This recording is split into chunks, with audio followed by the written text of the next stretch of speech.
आज अपने आप को इस भारत देश के नागरिक कहने में शर्म आ रही है। अगर आप भी इस वीडियो को लास्ट में देखिएगा तो आपको भी शर्म आने लगेगी इस भारत देश के नागरिक कहलाने में। दोस्तों, होता क्या है कि आज कुलदीप सिंह सेंगर को बाइज्जत बरी कर दिया जाता है। अगर आप कुलदीप सिंह सेंगर के बारे में नहीं जानते तो आपको बता देते हैं, ये कुलदीप सिंह सेंगर यूपी के बीजेपी एमएलए है, जहां एक लड़की को नौकरी का झांसा देता है और उसके साथ बलात्कार करता है।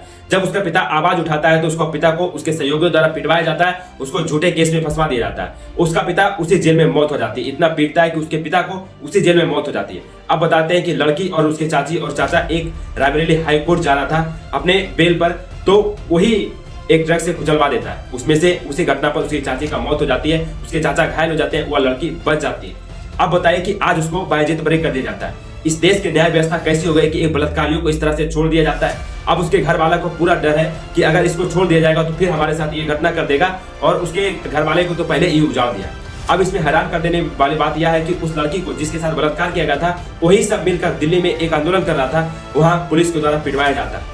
अब बताइए कि जो पीड़िता है उसको पुलिस के द्वारा पिटवाया जाता है और एक बलात्कारी जो इस तरह से सुरक्षा से उसको बाहर निकाला जाता है। इस सरकार पर भरोसा उठ गया है कि कैसे कैसे लोगों को, बलात्कारियों को बाहर कर दिया जाता है। जो जिसको फांसी की सजा मिलना चाहिए था उसको इस तरह से बाइज्जत बरी कर दिया जाता है। अब बताइए कि उसको उम्र कैद का सजा मिल गया था, आजीवन कारावास का सजा मिल गया था, फिर भी उसको इस तरह से छोड़ दिया जाता है। इस तरह से बलात्कारियों को अगर छोड़ दिया जाएगा तो बताइए कि हमारे देश में बेटी, बहू या कोई भी लड़की सुरक्षित रह पाएगी? आप कमेंट कीजिएगा और वीडियो को ज्यादा से ज्यादा शेयर कीजिएगा, और अपने देश के सरकार पर, अपने न्याय व्यवस्था पर कितना आपको भरोसा हो रहा है ये भी कमेंट कीजिएगा।